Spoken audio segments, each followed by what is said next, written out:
Een speciale dag bij BVV 27 in Blitterswijk. Zondag trapt de burgemeester uit Den Haag namelijk af voor de allereerste thuiswedstrijd van het G-team. Hoe heeft BVV het voor elkaar gekregen om dit team op te richten? Nou, dat komt, ik heb zelf een dagbesteding hier in Wansum, de Lindenhof. En daar heb ik 2 cliënten die bij mij op de dagbesteding komen. En die komen ook vaak hier, in ieder geval vorig seizoen vaak hier naar mijn wedstrijd kijken, omdat ik hier bij BVV 1 speel. En vanuit daar kwam eigenlijk de vraag vanuit die jongens van, is het niet mogelijk om hier te komen voetballen? Dan heb ik gezegd van ja, we hebben geen G-elftal. Maar mochten jullie het voor elkaar krijgen, om een team bij elkaar te krijgen, dan wil ik best gaan kijken wat ik voor jullie kan betekenen.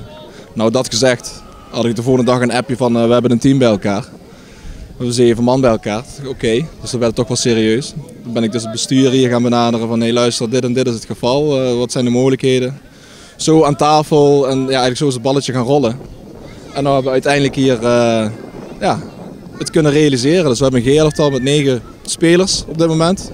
We hebben ook een staf wat ook ervaring heeft met deze doelgroep.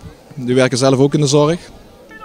En ik merk ook dat zij er heel veel plezier uit halen om het G-team te begeleiden. En ik merk ook gewoon hier, het is nieuw binnen de club. Dat hebben ze nog nooit gehad. De club bestaat bijna 100 jaar, dus het is voor het eerst dat we een G-elftal hebben.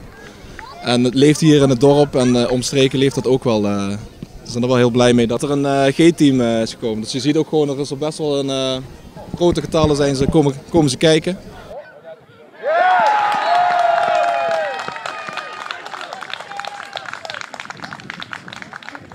Ja, ik heb er zeker zin in. Ja, ik kijk er naar uit. Heel veel publiek. Dat is voor ons wel wennen, want dat hebben wij normaal niet. Een paar toeschouwers, maar nou heel veel. En waar sta je zelf op het veld? Ja, ik sta centrale verdediger. Het liefst speel ik als voorin. Maar ze kunnen mij overal inzetten. Alleen op het middenveld niet, dat kan conditioneel niet aan. Maar in principe kan ik op elke positie wel spelen, maar liefst centraal. De eerste wedstrijd hebben jullie al gehad, dat was een uitwedstrijd. Hoe is dat gegaan? Heel veel plezier, het was heel leuk. Helaas wel met 5-0 verloren. Maar het had ook 5-4 kunnen zijn. Hadden we nog wel verloren, maar ja, de bal wilde er aan onze kant niet in. Maar we hebben heel veel plezier gehad. Mooi weer ook. Ja, het was ondanks de uitslag geslaagd. Het competitiedoel is gewoon lekker voetballen. Gewoon plezier hebben met z'n allen. En de uitslag, dat doet er eigenlijk niet zoveel toe. Als we met z'n allen plezier het hele kampioenschap hebben. Niet, kijk, wij willen wel allemaal winnen, maar we zijn ook een nieuw team. Dus we moeten leren tot we een team opbouwen. En het plezier telt voor ons als eerste. Ja, wij zoeken nog altijd nog extra spelers. Dus er zijn nog nou met 9. Er is nog een 10e op komst. Maar ja, meer leden zijn altijd welkom. En mocht je nou een speler te weinig hebben?